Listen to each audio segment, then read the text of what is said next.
Instagramга сүрөт койгон кыздардан этият бол. Балдар кыз издеп жаткан учурда бүгүн соцсеттен издейт да. Үйлөнүш үчүн кызды соцсеттен издейсиңби сен? Кайсы бетиң менен соцсеттен кыз издейсиң?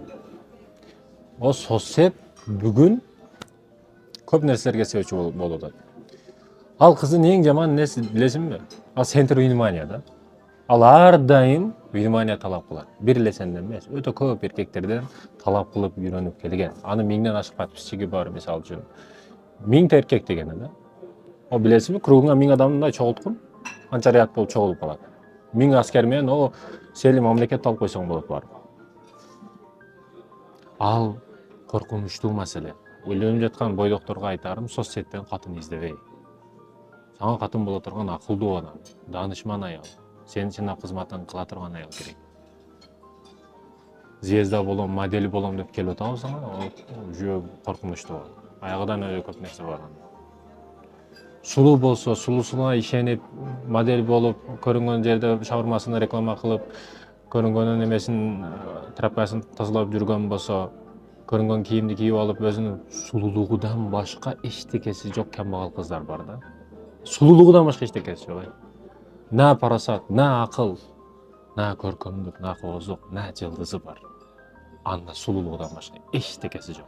Эртең отузга чыкканда бир төрөгөндө курсактары тырышып, беттерге тырышып, кампир, шаптол какы болуп калат.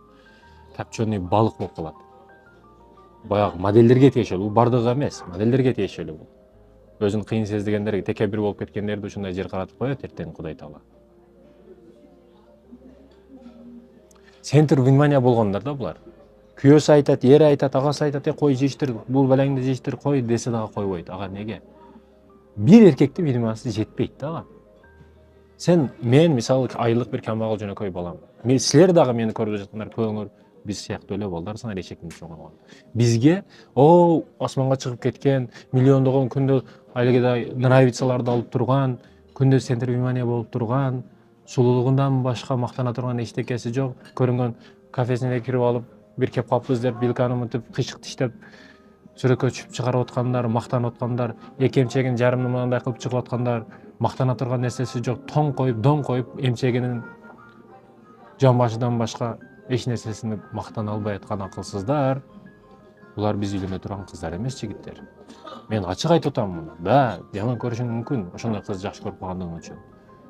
Балким отурасың азыр дагы ошол нравицаларды басып коюп бирөөнүн жамбашына. Бирок уят. Ал сени үйлөнө турган кыз эмес. Сенин кызматың кыла турган сага акылдуу бир аял керек, өмүрлүк жолдош керек. Сенин бир эле вниманияң ага жетпей калат да. Ал ар дайым көпчүлүк адамдардан личкасынан миңдеген мактоолорду алып турган, сен красавицасың деп сообщенияларга жооп берип турган, ар дайым арким менен киного барып жүргөн, ар дайым бирөөнүн машинасына чыгып жүргөн, көчөдө дагы аркимден деп мактоо кылып жүргөн. Сага аял болобу? Да, бардык эмес. Бирок ойло. Бул менен бирөөнү жаман көрсөтүп, жек көрсөтүп, же андай кыл, мындай кыл деген маселе жок. Болгону үйлөнгөнгө чейинки процесстеги жигиттерге, бойдокторго тиешелүү маселе. Кадамын ойлоп бас.